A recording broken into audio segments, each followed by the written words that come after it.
The Opposition Forum for Democratic Change, FDC, criticized the ruling NRM government for interfering with the parliament calendar and therefore interfering with parliament business and debate on critical issues of national importance.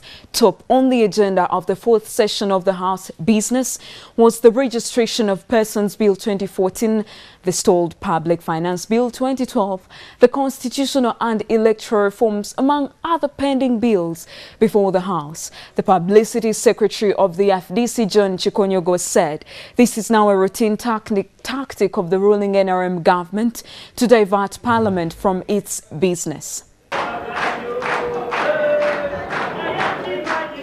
The ruling NRM party's political organ, the NRM caucus, which hold the biggest numerical strength in Parliament, last evening convened its one-week retreat at the National Leadership Institute in Chankwanzi to review the party's manifesto of 2011 to 2016 ahead of the 2016 presidential polls. However, this retreat colluded with the business of Parliament. Having the biggest number of MPs in the 9th Parliament means that the Uganda Parliament can't hold any parliamentary business with the majority NRM MPs, who are bound by the party principle of collective responsibility to attend party caucuses, the Speaker and the Deputy Speaker of Parliament, all inclusive, because they belong to the NRM. With this state of affairs paralyzing the business of Parliament has enraged attacks from the Opposition Forum for Democratic Change, who now accuse the ruling NRM of breaching the doctrine of separation of powers and interfering with the business of Parliament. The Parliament has just resumed. 2 days after, we are suspending it because some people are going to do their private party business. The NRM and President Museveni must know this is our Uganda. We want peace in Uganda, but we're not going to sacrifice the change we want in our country. That one is out of the question. Parliament had just returned from a 2-month-long recess. However, Konyogo says this would be the appropriate time for the ruling NRM to take off days for their retreat rather than interfering with the parliamentary business and calendar. The directive for the NRM Chankwanzi retreat fell on the second day when Parliament had just returned from its long recess, when the chairperson of the ruling NRM summoned the party's political organ, the NRM caucus, to Chankwanzi. To Konyogo, these are mistakes that have also been committed by past regimes, which the NRM found culpable to dislodge from power for the mistakes they had committed. We are going to elections 1985. There was a coup. So we don't want that history to repeat itself as if we are stupid Ugandans who cannot learn from what happened in Uganda. We don't want these elections to be the cause of changing government in a bloody way. Konyogo says it would be a disservice if the FDC remained tight-lipped when such issues continue to unfold in the country.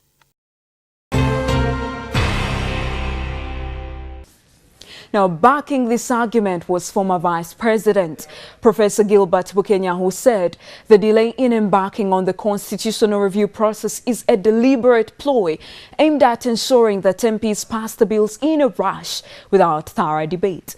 Addressing the press from Parliament, the former number 2 also cautioned Ugandans against fear of the regime, insisting no one owns the national coffers, as claimed by President Museveni while on the campaign trails in Busia during the LC5 by-elections.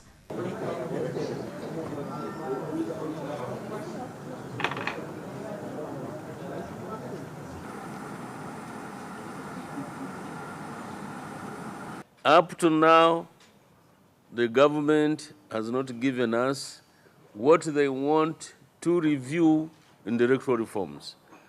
They have not taken what we want to review in the electoral process. Neither have they given us what they want to change in the constitution. For me, I just heard rumors of those who are in Chankwanzi that there is something they want to change. This is a month of February. And in the month of February, we are going to start on a budget process. There are many bills that are not yet settled. Yet, the most important ones are electoral reforms and the constitutional amendments. None of those has been either tackled or given information when it is going to take place, and neither is the government showing any anxiety to have this one brought in.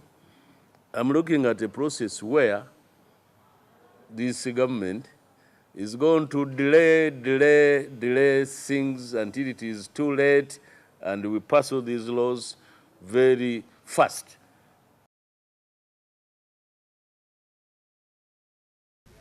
Stay with us here on Week in Focus. We return shortly.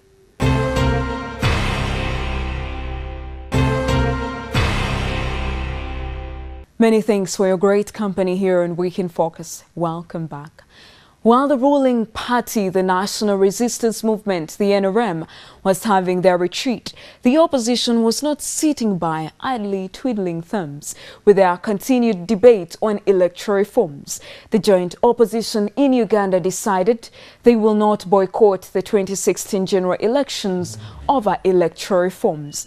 At the closure of their two-day retreat for the opposition MPs in Kampala, the opposition said they will be taking part in the next general elections. As the National Resistance Movement members of Parliament are at Chankwanzi discussing their party issues ahead of the 2016 general elections, the opposition members have as well been meeting at Royal Suits to discuss how to move with electoral reforms. One of the resolutions that the opposition MPs reached is to take part in the forthcoming elections after calls by some for boycott. Are we going to participate in elections or we are not going to participate? None of us has ever said we are going to boycott elections, and I'm glad that nobody has said that. We have always said, don't look at elections before you look at the reforms. According to retired Bishop Zach Nirenje, who was one of the discussants at the retreat, electoral reforms alone cannot lead to change of power in Uganda, so the opposition should find other means. Under President Museveni's leadership, there will be no reforms, either constitutional or legislative of whatever kind, that actually contribute to removing him in power. Therefore, President Museveni will not allow a process by which there is a level ground. So we are deceiving ourselves. At times when I come to that parliament, it pains me a lot, because we are using taxpayers' money that we go to the House, we debate, whatever we speak remains in the House. When the speaker calls for a vote and you hear a speaker saying, this is my what? My hero. And he's supposed to be a neutral person. So we are deceiving ourselves, members of the opposition. We shall never bring this change to this country. They have now agreed on organizing themselves as opposition members in order for them to chase one agenda. The problem is organization. The problem is we are not united, those who seek a democratic future. The opposition is concerned with religious leaders who have sat behind and instead promoted dictatorship because of the money received in mosques and churches. As long as somebody comes with the money, the good bishops, the reverends say, you are the man. They give you a platform. There was a major debate among members that the opposition has not yet chosen their flag bearer to contest against President Museveni in the forthcoming general elections.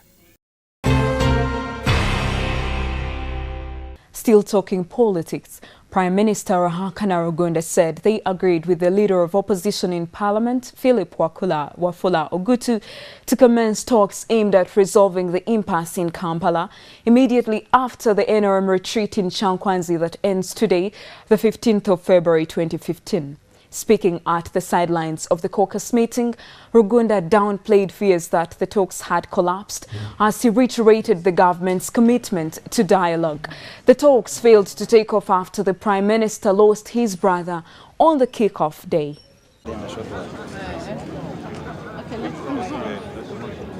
My brother Wafula Ogutu and I are due to meet after our retreat in Chankwanzi. We have agreed on that in principle. What remains is agreeing on the exact details in terms of timing and exact date.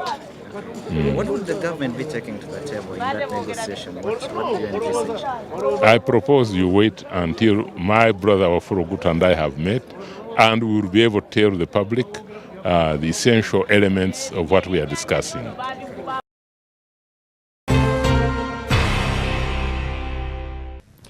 In other news, the Director of Public Prosecutions finalized investigations into the charges against the leader of the Tabligh Muslim sect, Sheikh Mohammed Yunus Kamoga, and 17 others, in which they were charged with murder and treason. In what sounded as a U-turn, the Ugandan-based Australian cardiologist Dr. Agre Chinji was linked to the murder of the Muslim clerics, citing his involvement in rebel activities through the Federal Alliance, which has dealings with the ADF.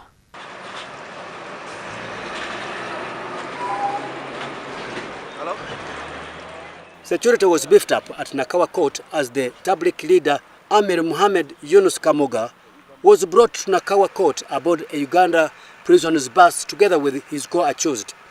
Despite the fact that the accused were expected to appear in the court on Thursday, 12th, 2015, they had to be produced today after a production warrant to have them committed to High Court. Rumors are that they had to be produced in secrecy to get rid of unusual Muslim crowds. Amir Yunus Kamoga, dressed in a cream tunic, together with his co-accused, were first kept in court cells before being produced to court.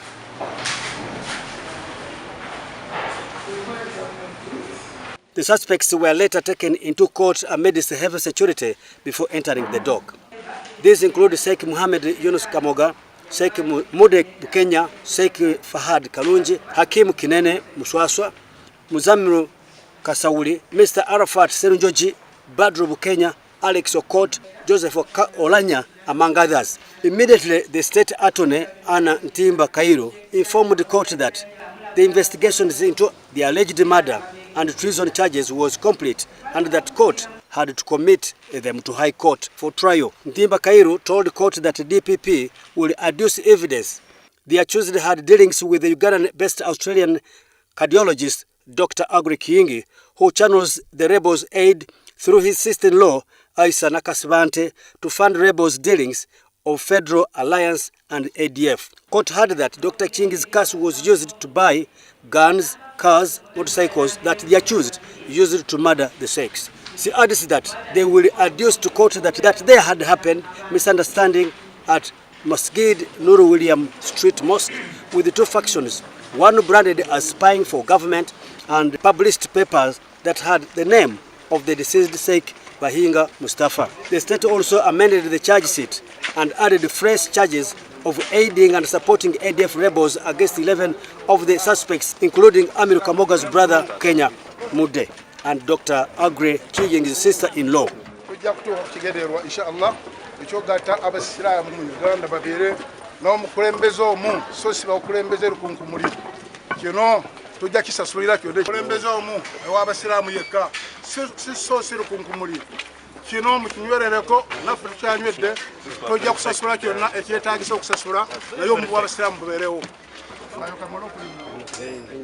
The trial magistrate Timothy Lumunye subsequently remanded the suspects back to Luzira till 26 February 2015, when they are expected to be produced in High Court.